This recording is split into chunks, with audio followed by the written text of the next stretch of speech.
Hey everybody, this is Russ from Metro Game Core. Today we're going to do a dual screen emulation setup guide for Android-based handhelds. We've seen a lot of options pop up over this year, including the AYANEO Pocket DS, the AYANEO Thor, and then also the Retroid Pocket dual screen attachment. And so this guide is going to work on all this stuff. We're going to use the AYANEO Thor as our demo device because it is the new hotness, but yes, it'll work on any of the other dual screen Android devices. Now, a few months ago, I made a very in-depth Android handheld starter guide, and that is still the gold standard when it comes to setting up a device, including two-screen devices. This video is going to focus on setting up those two-screen emulators in particular, 3DS, DS, and Wii U, and we'll go into the weeds with each of them to make sure you get the best configuration. I also spent the past week really fine-tuning a written guide for you as well, so you can follow this at your own pace, and I will update this written guide as time goes on as well, in case this video gets a bit outdated. We got a lot of ground to cover, so grab a snack and drink, you're going to need it.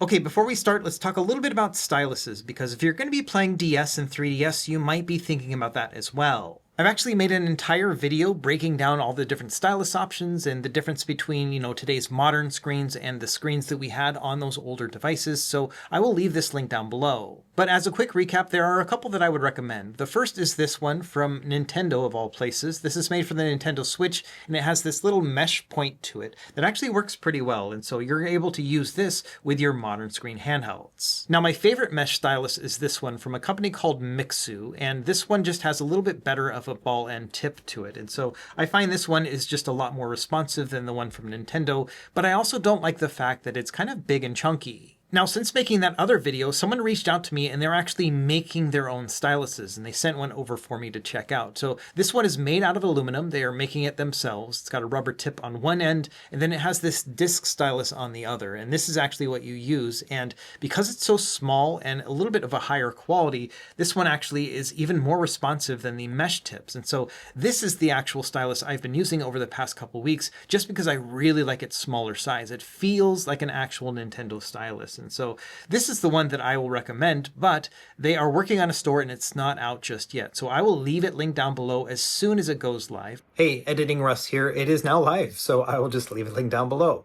So let's jump into the guide part itself. And like I mentioned, I have that Android emulation starter guide that I'm going to recommend that you start with first. That guide is going to walk you through the entire emulation setup process. That includes starting out by installing Emulation Station Desktop Edition to create a bunch of subfolders to put all your ROMs in. From there, you're going to add all your games and system files to the corresponding folders, and then you're going to use Google Play Store as well as sideloading to add all of your emulator apps. After that, the video will configure all the emulators for you, and that's where this guide is going to be a little bit different because we're going to focus on configuring those dual screen emulators. And then finally, that other guide will also walk you through setting up Emulation Station Desktop Edition as your primary front end or launcher. Now, personally, I hate saying that you got to go watch another video and then watch this one, but that's kind of how this process works. It would take me a couple weeks to recreate that other Android guide and then incorporate all the dual screen stuff. And I understand it's a bit inconvenient to click on that other one before coming back to this one, but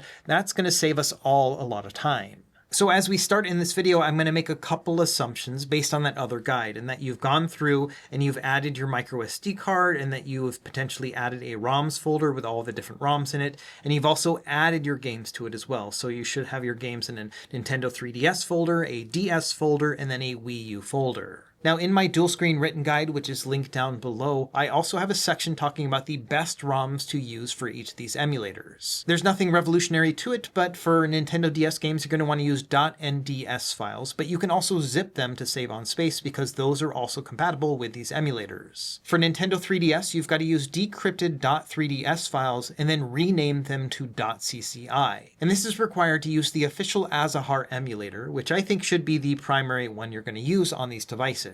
And then finally, for Wii U, I recommend using .wua files, and these are compressed files that will include your updates and your DLCs. They're super handy. I've got a whole compression guide that will walk you through this setup too. And so starting out here, we're going to assume you've already got your game files loaded up onto your device, and you just want to install your apps and start configuring them. That's what we're going to focus on in this video. And in order to get these apps, your easiest tool is going to be an app called AYANEO and a special emulation pack. Again, this is all in that Android starter guide, but I'll walk you through it here. And this is it right here, the AYANEO emulation pack. And what I do is I just search for the words RJNY in Google. It's always the first result, so then I go from there. Scroll down a bit to get to the prerequisite section, and then there's an option to download and install the latest release of AYANEO. On this page, find the one that says apprelease.apk and then download that. And once you have that downloaded, you can swipe back to get to the emulation pack and then go down here to the import method and then click on the one that says latest release. This will take you to the download page, and then from there, just grab this JSON file. So tap on that and install it. So at this point, we've downloaded the AYANEO app and then that JSON file. That's all we really need for now. So we're going to tap on the APK, we're going to install it. And then once you have it installed, go ahead and open it up and allow any sort of permissions that show up. From there, go into Import Export and then AYANEO Import. And then right there at the top, you should see your most recently downloaded file, which is the JSON file. So we'll click on that. Once you've done that, you should find a bunch of apps in this section here. And so we're going to download a couple of these right now, and then we'll go back to the website to get some others. The first one is Azahar. That's a 3DS emulator. So we'll tap on that and click on Install. This one was recently updated to support dual screen gaming. And so it's awesome that we can use the official build. Once the download is done, it'll ask you to install unknown apps. We're going to turn that one on, then hit back, and then it'll ask us to install the app. We're going to hit yes. So we've already got one app installed for Nintendo 3DS, but I also recommend installing Citra MMJ. This is also a 3DS emulator app, and this one has got a couple tweaks and workarounds to improve performance. So there may be some games that don't work great on Azahar, and so I think it's always good to have this one installed as well as a backup. To set this up, we're going to tap on it and hit install again. Now, this will give us a bunch of different options, including one that's called Antutu, and that essentially means that it's going to treat it like a benchmarking app to maybe give you better performance. Now, with a device like the Thor, you actually don't need that additional performance tweak, and so generally I just pick the standard one right here up top. From there, you can hit continue. It's going to download the app, and then we'll install it. So after you've got it downloaded, you can install it, and that one is good to go. Now, the other apps, including for regular Nintendo DS as well as Wii U, those require a special fork that are not going to be found on this particular JSON file. So instead, we'll have to go back to the website because they do have it listed there. So back on this main RJNY GitHub page, if you scroll down a bit, there's a dual screen section. You can see it right here. So Azahar we already installed because it's now official, but you can see we've got Cemu and MelonDS. So we're going to click on the Add to AYANEO. Now that we've had that installed, we should just be able to get it directly. So once you tap on it, it'll say something like import the app. We're going to hit continue. And now you can see there's a dual screen section with Cemu for DS. So we're going to tap on this one. Same process, we'll then install it. So once this one is ready and we install it, we are good to go. Let's go back to Google Chrome now and then grab MelonDS. Same thing, we're going to click on Add to AYANEO, same import app menu, and then from there you can see MelonDS but dual screen version. So this is going to work in particular with dual screen apps. So same thing here, we'll hit this and then install. We're going to get two different options, regular and nightly. I personally just use the regular, but you can use nightly if you want to live on the edge. We'll hit continue, and that's it. Once this one is installed, we have actually installed all of our dual screen emulation apps. We are good to go. So let's start by setting up Nintendo DS. Now, there are two different apps you can use for Android to play Nintendo DS games. The first one is called Drastic, and for years that one was like the best app to use, but unfortunately the developer stopped working on it. It was closed source, and they also removed it from the Google Play Store. And even though it does support dual screen handhelds, you can get it to show on both screens, the bottom screen doesn't work with a touch input, and that can really ruin the experience with a lot of DS games. And so I've just personally moved on to MelonDS as my primary app for that. But if you want to try out Drastic, I did leave instructions on how to download it, install it, and configure it in my written guide. So that'll be linked down below. But for this video, we are going to focus on MelonDS, which is my favorite way to play DS now. This one will allow you to upscale to 4x resolution, and you can also set a hotkey for fast forward. Both of those things were not able to be done in Drastic. Anyway, to get started, we're going to tap on the app, and it's going to say that we have no ROM directory specified. So let's tap on the Set ROM Directory option, and then we're going to go and navigate to our DS files. So it's going to be under your microSD card, then ROMs, and then NDS if you've got it set up via emulation station. Once you've navigated to wherever your DS games are, just hit use this folder. It's going to ask, do you really want to do this? And you're going to hit the yeah man, I want to do it button. So from there, you should have your DS games showing up. I only just threw a couple on here as an example. Now let's go ahead and configure this app to work with a dual screen setup. We're going to go and hit this button right here and then settings. Most of our configuration will be in the video section. So we'll go in here and then under renderer, we're going to change this to OpenGL. This allows us to then change the internal resolution all the way up to like an 8x native, but honestly 4x is usually the best for most screens. Next, we're going to set up our screen layouts. We'll start with the top screen, which on the AYANEO Thor is what they consider to be the internal screen, and the bottom screen is the external screen. It is vice versa on the AYANEO Pocket DS, and so if you're using that device, just make sure that you swap the two. So to set this up, we're going to go into the internal screen layout here, and it's going to give us an option that just says default, and that's going to blow it up here and actually show a second screen on the side. What we want to do is just have one single screen up top. So we're going to press this plus button right here, which is going to give us the default layout, and then we're going to configure it. So the first thing we want to do is remove this second screen because we're going to make the second screen down below. So we're going to tap on that and then click on delete. From there, we just need to set up our top screen, and we've got a couple different options here. The first would be to actually just make this fill up the entire screen, but in a 4:3 aspect ratio. You'll get some black bars on the left and right, but they're kind of minimal. So to do that, we're going to tap on the blue one, and then we're just going to increase the size until it doesn't get any bigger. Then we're going to tap on center horizontally. So it's going to show up right here, right in the center, and it's as big as it can be. So this is going to be great if you want the largest screen possible on the top screen, even if it's going to be bigger than the bottom screen, and I think that's okay. If you want the screens to be the exact same size, you can also configure that right now too. So the way you would want to do that is adjust the size of this to be about 1088 in total width. So we're going to reduce this down to about 1088 altogether. It gets really hard to find the exact number, but there we go. So I've got it there. And then what you can do is just kind of move this to the bottom. And so this screen will be about the exact same size as the other screen down below. But as you can see, you've got a lot of wasted screen real estate above that. So it's really up to you and what you prefer. If you want to have them match perfectly, that's how you would do it. For me personally, I like it to be as big as possible. So that's what I'm going to go for. So I'm going to move this over. Sometimes you got to do it a couple times to actually get it to work. But after that, yes, I'm going to do that, center horizontally. And so this is what I'm personally going to use, but of course it's always going to be up to you. Either way, that's how you set up the top screen. Don't even worry about these buttons that are showing up. We'll take care of that later. So as it stands right now, I think we're good to go. I'm going to tap on the back button to go back to this menu here, and then I'm going to select save and exit. If you want, you can change the name to whatever you'd like. I'm just going to leave it at my layout. And so now that we're back in this menu, I'm just going to select my layout as my top display. Now we need to set up our second screen, which is that external display screen, as you can see right here. We're just going to set it for bottom screen. That's all you have to do. It's done. Another thing that you can do as well is see the FPS running. So you can just click on this FPS counter position and then move it wherever you'd like. We're going to make ours on the top right. Okay, so that's it for the video settings. We're going to go back now into this section, and then we're going to go down into the input settings section.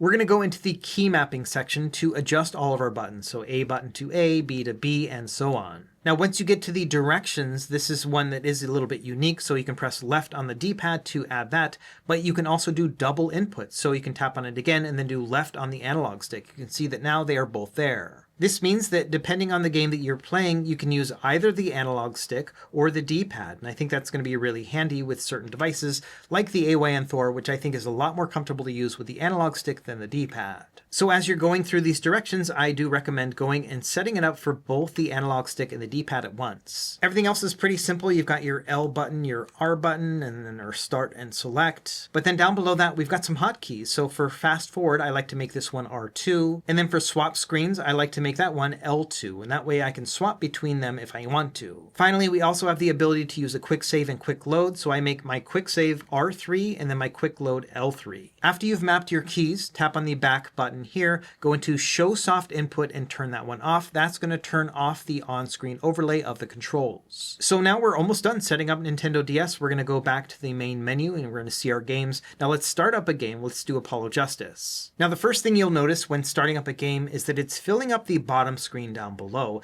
And on the Thor, this is not a 4:3 aspect ratio, so it is slightly stretching the image. And if you want it to be perfect, you can change that. You know, it's really going to be up to you. But let's say you don't want it to fill up the whole screen and you want it to be a true 4:3. So you're going to press back button right here, then go into quick settings. And right down here, there's an option that says keep DS aspect ratio. So we can tap on that and you can see how now it makes it 4:3 and we actually have black bars at the top and bottom. And so if you're happy with that, you can just hit the back button again again, and then here we are. So now we've got everything set up ideally, 4x3 here, 4x3 down below. Now, another thing you could do if you wanted was to make the bottom screen a custom layout. So what you would do here is you can go into quick settings, and then you would say custom layout here for the external one, and then you would want to change out the external screen layout. So we would add another one right here, but this time we would delete the top screen and only make it the bottom screen, make it as big as we'd like. But the thing is that the way that it'll actually print on this is going to be a little bit wonky. So instead of actually making it 4x3 like we did before, that's not going to fly on this particular screen. So instead what you have to do is you have to remove the aspect ratio here, make it unrestricted, and then make it a full width. Now sometimes that won't work again. You've got to kind of try it again. But then after that, you can fill it up and then make it a little bit less tall, like something about right there. I know it looks kind of odd, but when it actually prints onto this screen, it's going to look like 4x3 and it'll be centered at the top. So let's save this one as it is right here. We're going to go and hit back again and then save and exit. Again, this is the same thing like we did with the top screen, but we're doing it with the bottom screen. And so now we're going to set it for my layout. And then when we get back to it, you can see that yes, it's 4x3 now, and the black bar is at the bottom. Now, the only thing that kind of sucks about this setup is that the touch screen won't work. And I'm not sure why, but if you create your own custom layout down below, you're not going to have touchscreen functionality. And with most DS games, you'd want to use the touchscreen. So that's kind of a bummer. So personally, I've just learned to get used to the black bars at the top and bottom. So I go back to the quick settings here, make it the bottom screen here, make sure it's on the DS aspect ratio, and then we can just play like this. And yes, the touchscreen will work this way. And so you've got a few different options here. You can have it with the aspect ratio at a true 4x3, or you could go back into the quick settings, turn off the aspect ratio to make it fill it out, or you can make it the custom layout that you already created, which will push it to the top, but you will lose touchscreen. So it's going to be up to you. Personally, what I've been doing is making it with the DS aspect ratio, but of course, it's all a matter of personal taste. Either way, we are now done setting up Nintendo DS. This is all we have to do. So if we exit out of this game, we can start up another game, and all of those settings that we set up will now be working on the other games as well. So that wasn't so bad, and we're already a third of the way done. So Nintendo DS is good. Let's move on to Nintendo 3DS. Now for Nintendo 3DS, we've got two different options, Azahar and Citra MMJ. We're going to configure both of them, and they're actually a lot easier to set up than MelonDS was. It's all downhill from here. Let's start with Azahar because this is the one that I primarily use myself. So we're going to go in here into the welcome screen, get started. It's going to ask for a bunch of different permissions. You just go through here and yeah, man, I want to do it to each of them. Once that's done, we can go to next. It's going to ask us for two different folders. One is going to be your data folder. This is where your config files and your save files are going to go. And then also there's an applications folder. Applications is just their fancy word for saying ROM files. Now the thing is, you can use the same folder for your data and ROM files, and that's what I usually will do. So I'll select user folder, then I'm going to go and find it, which is going to be in my microSD card, then my ROMs, then N3DS, and I'm just going to select use this folder. Yeah, man, I want to do it. So my user folder is also my ROMs folder, and that makes it really easy to be able to access anything I need to. So I'm going to hit OK. And then same thing with applications. It'll go right back to that same folder, use this folder, yeah, man, and we are done. So now when we hit next, it should take us back to the actual menu. You can see you get a quick warning here that says they don't use 3DS files. You have to change it to CCI, but we already mentioned that earlier in the video. It's just a matter of changing the name of the file, and that's it. And there we go. We got a bunch of games here. These are all just examples for our testing. So now let's configure the emulator. We're going to go into this top menu here and then go into settings, and then we're going to go down into gamepad. And again, same thing here. We will just assign each of our buttons one at a time. It's a little bit tedious to have to go through and do this, but thankfully you only have to do it one time. When you get to the directional inputs, it's actually pretty easy. It just asks you for the axis, so you just have to press up and then left on this one. Then same thing with this other stick. You just go and hit up and then left. And even with the D-pad, you can just hit up and then left. It knows that you're going to use the other controls. From there, we'll set up our triggers. It's going to be L, then R. ZL is just basically L2, and ZR is R2. Then we got a couple hotkey options. What I do for swap screens is I do the L3 button,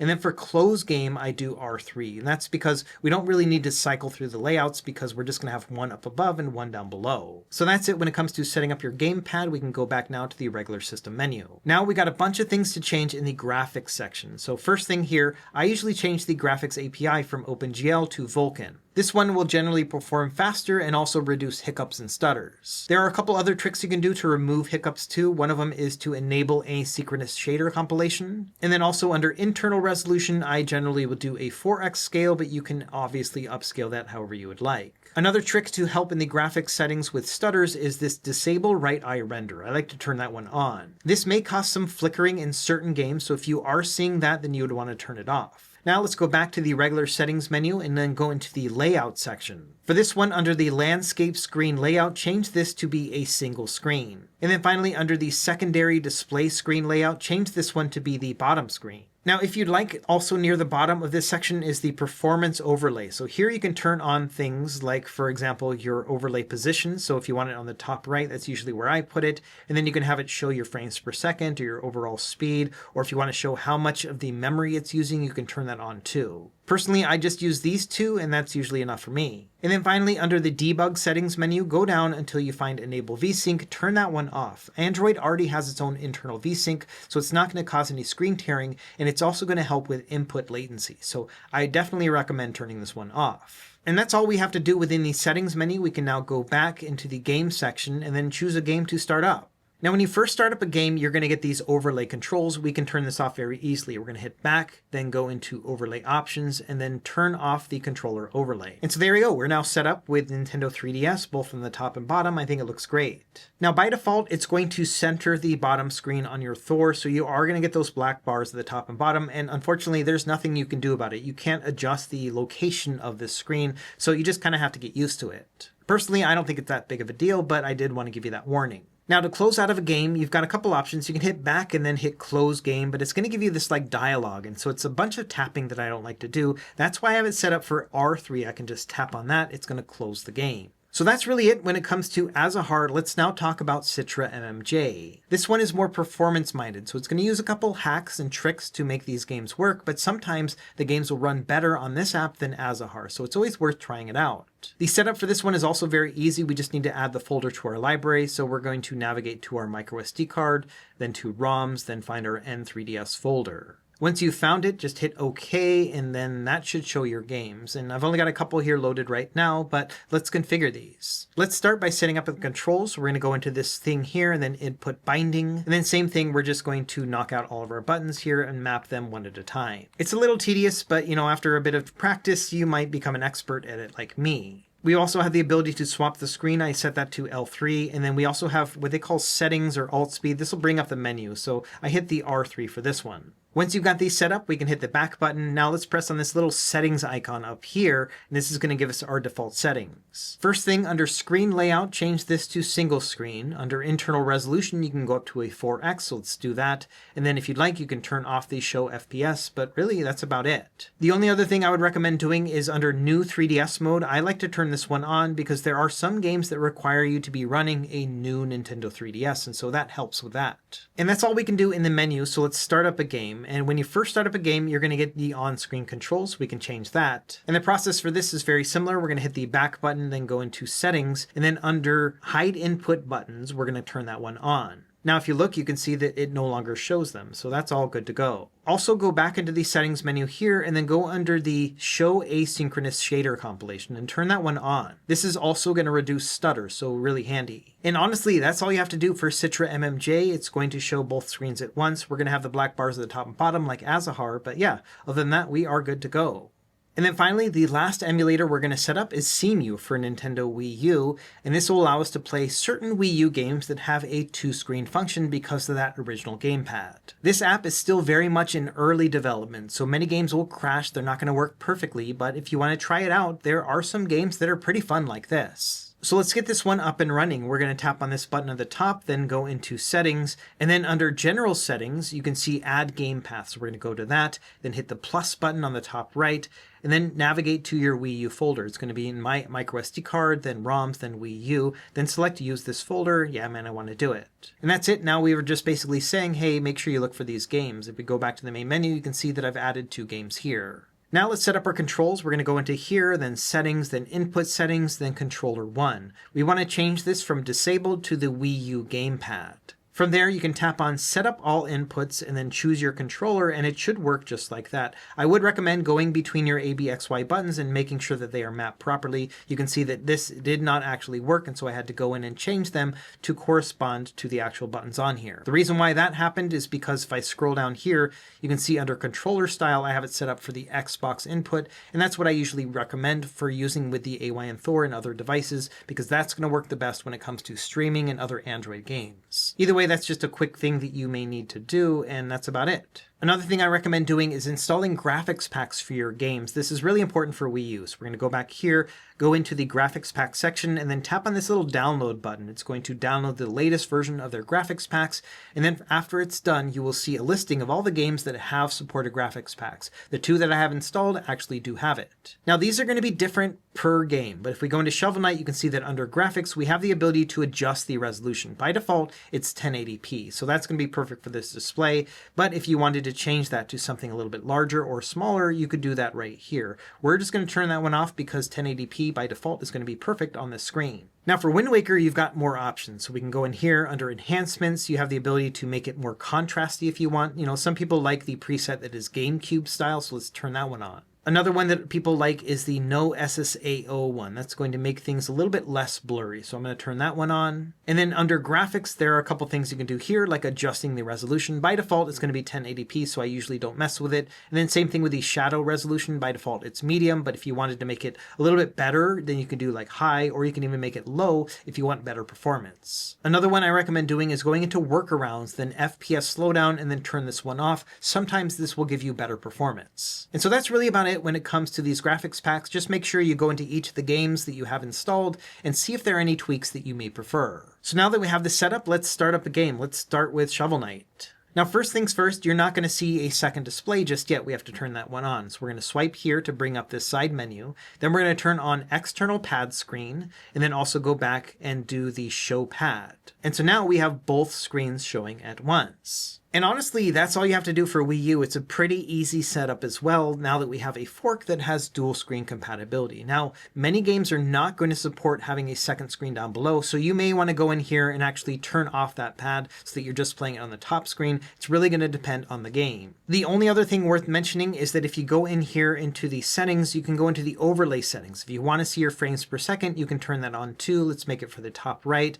Let's make the scale a little bit bigger, so let's go up to like 200% here. We'll turn on FPS. Maybe we'll see how much the CPU is being used and the RAM. So we'll turn all those on, and now let's start up another game. Okay, so here we are with Wind Waker. We've got a 2-screen setup here, and this is one of those few games that actually works well with 2 screens because we can go in and save our game or whatever we would need to.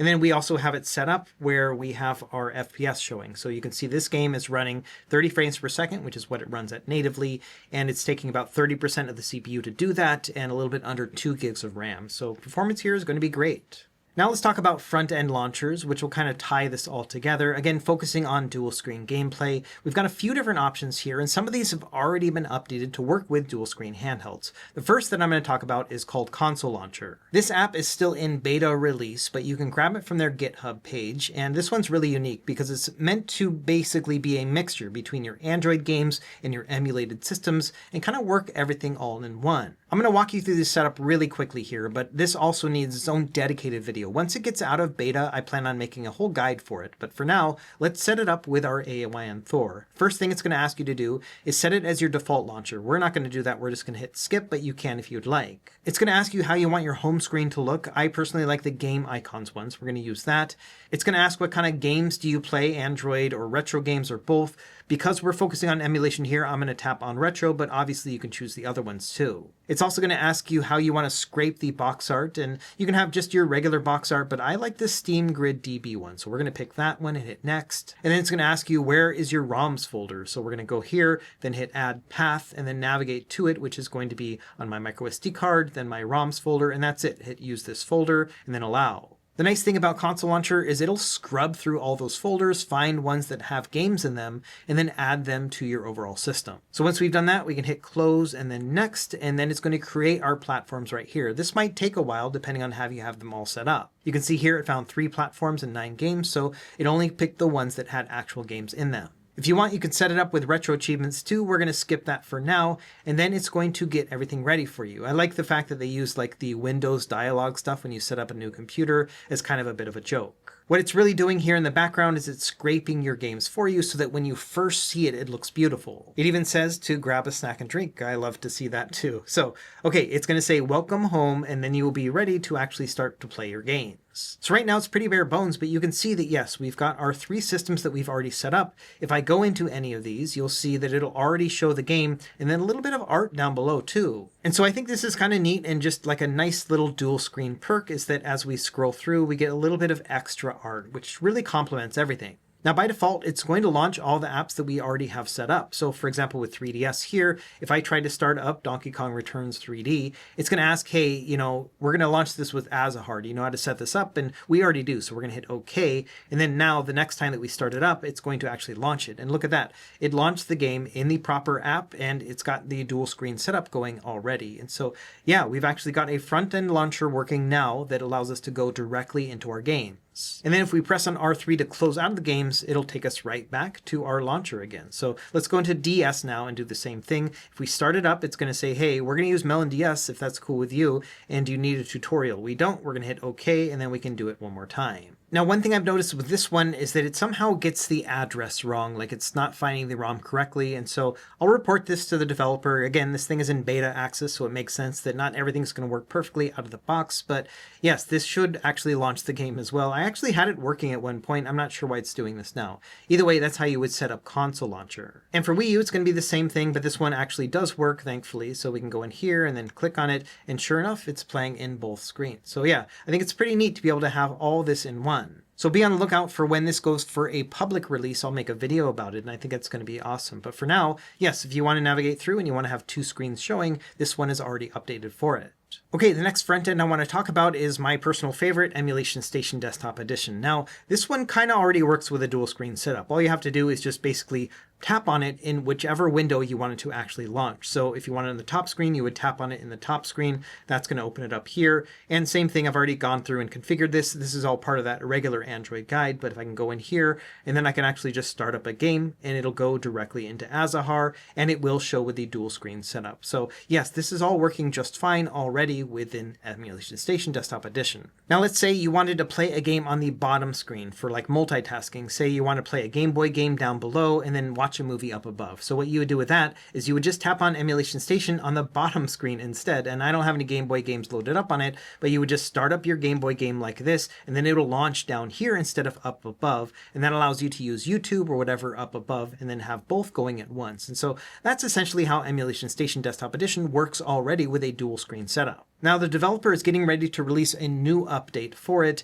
and they have an AYANEO Thor, so they've been working on dual screen functionality. And I've got a test build right here, so let me show you a quick preview of what it's going to look like. So what you can do is you can press start, go into other settings, and then scroll all the way down, and you'll see an option that says launch games on the other screen. So you can turn this one on. That means that even if you open up Emulation Station at the top, it'll launch the game down below. So that will work when it comes to multitasking if you would like. Again, this isn't really set up for like playing 2 screens at once, but it is nice to be able to push it over to a different screen if you would like. So the way I see it, this is a very dual screen friendly app already, and so I'm pretty happy with how it is right now. At a bare minimum, my requirement is to be able to go in, find my game, then open it up, and then have it launch onto both screens. And this already is working just fine. And so, yes, I'm very happy with Emulation Station Desktop Edition as it is. And then finally, I wanted to show off iiSU DS. So this is an emulation front end that's still in the works, but I have an early access copy right here, so I wanted to show it off. Now,